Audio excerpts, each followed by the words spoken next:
আসসালামু আলাইকুম রহমতুল্লাহি ওয়া বারাকাতুহু। আশা করি সকলেই ভালো আছেন। আল্লাহ পাক আপনাদের সকলকেই ভালো রাখুক। শীতকালে আমরা প্রবেশ করেছি, আর এই সময় একটি প্রশ্নের সম্মুখীন হতে হয় প্রায়। সেটি হলো, কান টুপি পরে নামাজ আদায় করা যাবে কিনা। শীতের টুপি পরিধান করে নামাজ আদায় করা যাবে কিনা। অনেক সময় মানুষ ঠান্ডার কারণে শীতের টুপি পরিধান করে নামাজ আদায় করে। অনেকেই আছে যারা ওই টুপিকে আবার মুড়ে নামাজ আদায় করে, কপালের ওপরে ওটা মুড়ে দেওয়া হয়, অনেকেই মুড়ে দেয়। কোনো কোনো জায়গাতে ওটাকে মানকি টুপিও বলা হয়, কান টুপিও বলা হয়। তো যাই হোক, আজকে আপনাদের সামনে এই বিষয়টি একটু ক্লিয়ার করে দিই যে কান টুপি পরিধান করে নামাজ আদায় করা যাবে কিনা, এবং কান টুপি বা মানকি টুপি ইত্যাদি মুড়ে নামাজ আদায় করলে নামাজ হবে কিনা। এ প্রসঙ্গে মনে রাখবেন, প্রথমত শীতের টুপি বা কান টুপি মানকি টুপি পরিধান করে নামাজ আদায় করা জায়েজ আছে, এতে কোনো রকমের কোনো অসুবিধা নেই। এ প্রসঙ্গে আমাদের ফুকাহে কেরাম স্পষ্ট কিতাবের মধ্যে লিখে রেখেছেন। আমি সহজভাবে একটি ফাতাওয়ার কিতাব, ফাতাওয়া আমজাদিয়া, যেটা হুজুর সাদরুস শরিয়া রাহমাতুল্লাহি তাআলা আলাইহির লিখিত কিতাব, সেই ফতোয়ার কিতাবের মধ্যে উনি বলেন, প্রত্যেক প্রকারের টুপি পরিধান করা জায়েজ, কিন্তু যেসব টুপি পরিধান করা কাফির ও পাপাচারীদের আলামত, সেসব টুপি থেকে বেঁচে থাকতে হবে। ফাতাওয়া আমজাদিয়া, প্রথম খণ্ড, পেজ নম্বর 198। তো এই যে কান টুপি, মানকি টুপি বা শীতের টুপি, এগুলো টুপি পরিধান করাও জায়েজ আছে, এতে কাফিরদের সঙ্গে সাদৃশ্য হয় না, বা এটা তাদের নির্দিষ্ট আলামত না। এই টুপি সকলেই পরিধান করে, এতে ধর্মের সঙ্গে কোনো সম্পর্ক নেই যে এটা অমুক ধর্মের সঙ্গে নির্দিষ্ট আর অমুক ধর্মের লোকেরা এটা ব্যবহার করে না, পরিধান করে না, এমনটা কিন্তু নয়। সকলেই ঠান্ডার কারণে, শীতের কারণে এই টুপি পরিধান করে থাকে।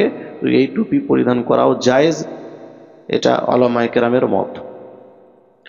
দ্বিতীয় বিষয়, যে কান টুপি মুড়ে নামাজ আদায় করার বিধান কি। অনেকেই কপালের উপরে সেটাকে মুড়ে রাখে নামাজ অবস্থায়, তো এটা জায়েজ কি না। এ প্রসঙ্গে মনে রাখবেন, এটাও কিন্তু শরীয়তের মধ্যে জায়েজ আছে। যদি কেউ কান টুপি মুড়ে নামাজ আদায় করে তো তার নামাজ হয়ে যাবে, তার নামাজ মাকরুহ হবে না। একটি কথা যেটা স্পষ্ট করে দেওয়া দরকার, আমরা বিভিন্ন ফিকহ শাস্ত্রের কিতাবাদের মধ্যে পড়েছি যে কাফে সওব বা কাপড় মুড়ে রাখা, এটা হলো মাকরুহ। তো এখানেও তো এই টুপি মুড়ে রাখা হচ্ছে, তো এটাও কি মাকরুহের মধ্যে পড়বে? এটা কি মাকরুহর অন্তর্ভুক্ত হবে?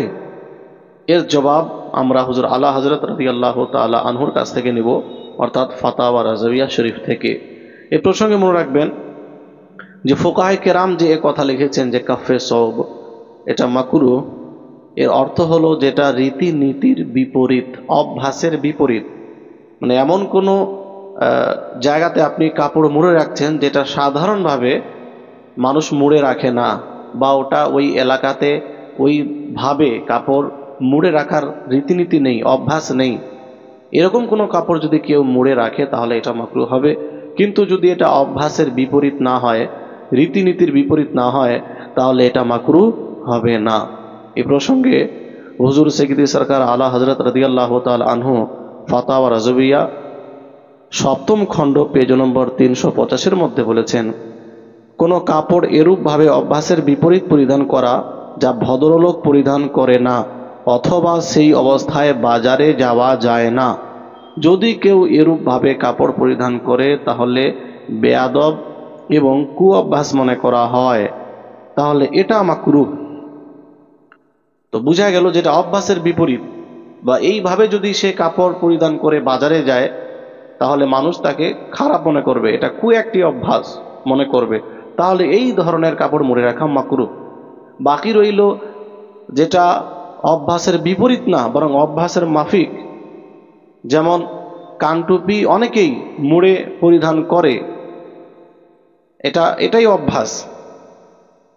এটা বিশেষ কোনো এলাকার আলামত নয়, বরং সব এলাকাতেই অনেক মানুষ মুড়ে টুপি পরিধান করে থাকে। তো এটা অভ্যাসের বিপরীত না, এটা অভ্যাস মাফিক, অভ্যাসের মুআফিক। দ্বিতীয়, যদি কেউ এইভাবে কাপড় পরিধান করে, এইভাবে টুপি লাগিয়ে বাজারে যায়, তো তাকে কেউ খারাপ মনে করে না, এটা কু অভ্যাস এর মধ্যে পড়ে না। সুতরাং এই অবস্থাটা মাকরুহ হবে না, এটা শরীয়তের মধ্যে জায়েজ হবে। সব এলাকাতেই এইভাবে কাপড় পরিধান করার, এইভাবে টুপি পরিধান করার রীতিনীতি আছে। এ প্রসঙ্গে আর একটি ফতোয়া আপনাদের সামনে আমি রাখছি, যেটা ফাতাওয়া মারকাজে তারবিয়াতে ইফতা প্রথম খণ্ড পেজ নম্বর 241 মধ্যে স্পষ্টভাবে বর্ণিত রয়েছে। এখানে বলা হয়েছে, শীতকালে পশমের টুপি মুড়ে পরিধান করার যে নিয়ম প্রচলিত আছে, সেটা শরীয়ত মতে কাপড় মুড়ে রাখার অন্তর্ভুক্ত নয়। কেননা ফোকাহে কেরামের নিকটে কাপড় মুড়ে রাখার অর্থ হলো এই যে রীতিনীতি বা অভ্যাসের বিপরীত কাপড় মুড়ে রাখা, আর এখানে এটা হয় না। সাধারণভাবে এসব টুপি মুড়েই ব্যবহার করার রীতিনীতি আছে, এমনকি বহু টুপি মুড়িয়েই ব্যবহার করা হয়। সুতরাং এই মুড়ে রাখা হলো অভ্যাস মাফিক, এজন্য এটা জায়েজ। এর কারণে নামাজের মধ্যে কিঞ্চিত পরিমাণ ক্ষতি হবে না, মাকরুহ হবে না। এ ফাতোয়াকে হুজুর সিরাজুল ফোকাহা মুহাক্কিক মাসাইল জাদিদা উস্তাজ মুহতারাম হযরত আল্লামা মাওলানা মুফতি মোহাম্মদ নিজামুদ্দিন রিজভী মিসবাহি শেখুল হাদিস ওরশাদে শোভা ইফতা আল জামিয়াতুল আশরাফিয়া মোবারকপুর এ ফাতোয়ার সত্যায়ন করেছেন, মানে সঠিক বলে স্বীকৃতি দিয়েছেন। তবে একটি কথা আমাদের মনে রাখতে হবে যে এই টুপি যদি মোটা হয় তাহলে কপাল থেকে হালকা সরিয়ে রাখতে হবে, যেন সাজদা করার সময় কোনো সমস্যা না হয়। কপাল যেন মুসাল্লার মধ্যে ভালোভাবে জমে যায়, এই বিষয়টা খেয়াল রাখতে হবে। তো আমরা বুঝতে পারলাম আজকের এই ভিডিও দ্বারা যে শীতের টুপি, কান টুপি বা মানকি টুপি পরিধান করে নামাজ আদায় করা জায়েজ।